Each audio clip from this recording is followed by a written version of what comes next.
இந்த இடத்துல ஒரு கேப் ஒன்று இருக்கும். அந்த கேப்பை ரிமூவ் பண்ணிவிட்டு ஸ்க்ரூவை கழட்டினதுக்கப்புறம் அதில் இந்த மூடி ஸ்மூத்தாக ஹேண்டில் பண்ணி எடுத்திங்கன்னா கொஞ்சம் துருவு அந்த இடத்துல தண்ணி பட்டிருந்ததால் கொஞ்சம் ஒட்டினாப்பில் இருக்கும். அதை கொஞ்சம் பார்த்து கழட்டிக்கணும். இதில் ஸ்கொயரான ஒரு ஆங்கிள் இருக்கும்.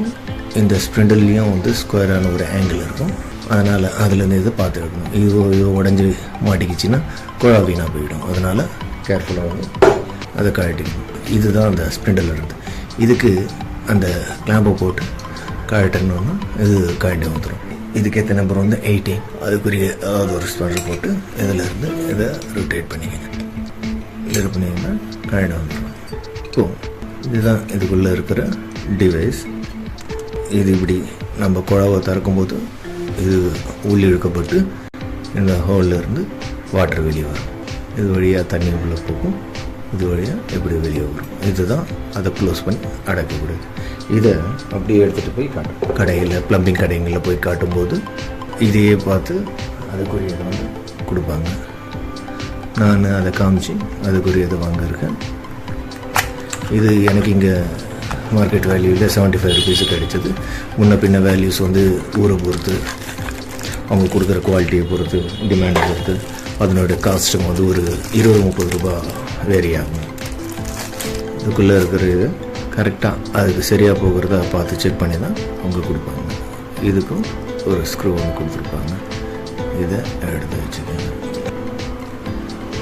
இது நீங்கள் அவங்களுக்கு காமிச்சிங்கனாலும் அவங்களே பார்த்துட்டு அளவுக்கு கரெக்டாக கொடுப்பாங்க. இதனுடைய விளிம்புக்கு இது சரியாக ஃபிட் ஆகிற வரணும். இதுக்கு ஒரு வாஷர் கொடுத்துருப்பாங்க. அந்த வாஷர் கரெக்டாக மாட்டியிருக்கான்னு பார்த்துக்கோங்க. இல்லைன்னா வாட்டர் லீக்கேஜ் ப்ராப்ளம் வரும். இதை கரெக்டாக வேலை செய்யுதான்னு ஒரு முறை செக் பண்ணிக்கோங்க. எஸ், இது வேலை செய்யுது.